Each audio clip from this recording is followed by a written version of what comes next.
Does the 70% of ARV minus repairs minus the assignment fee work right now? That doesn't work right now.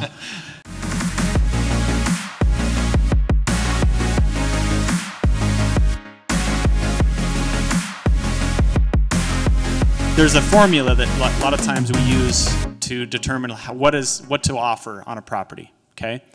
So we would say, okay, you take the ARV, meaning the after repair value. So let's say you have a property that you think once it's fixed up and nice, it's worth $500,000, okay?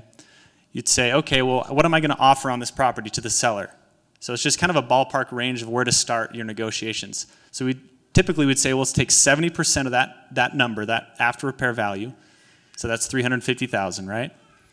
Then you'd minus out however many repairs it needs. Let's say it's $50,000, so you're down to $300,000. And then minus your assignment fee. So if we're talking about wholesaling, like, hey, I don't want to flip this house, I just want to wholesale it and make a little money. Let's say I want to make $20,000 on this property. So I'd subtract $20,000 off of that, $300,000, so we're now down to $280,000.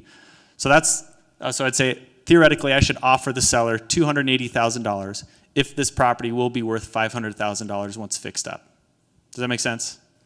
So that's just kind of a formula that kind of the industry standard that people use to determine values of properties. Does the 70% of ARV minus repairs minus the assignment fee work right now? And I'll let you guys talk a little bit about that. And what price point do I need to make offers at right now? That doesn't work right now. You don't go off of that formula right now. And I'll say this, I truly do believe that a lot of new wholesalers and seasoned wholesalers as well are leaving so much money on the table because they think that they need to be somewhere close to that formula.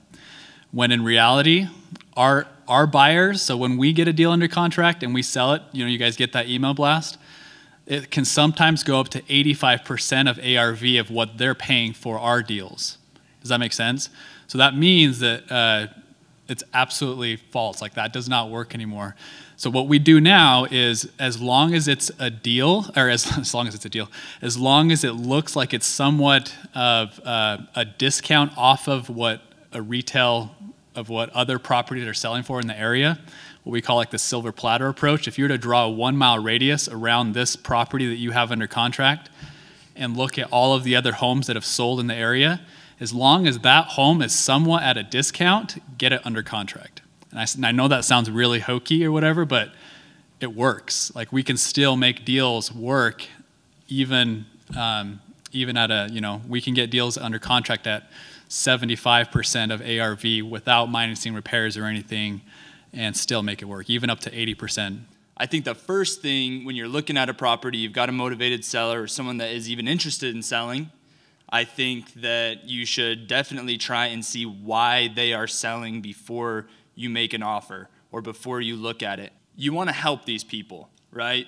When you're real estate investing, when you're doing wholesaling and in specific, I used to think, oh, I'm getting these deals at a discount, like I feel bad. But in all reality, the longer I do this, the more I see you're actually helping these people. They have no idea what to do next. And a lot of the times their property needs help. And so help them. Talk to them why they're selling.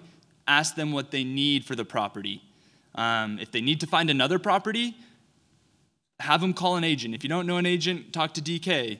Like, solve the problem. That will get you a deal almost 95% of the time.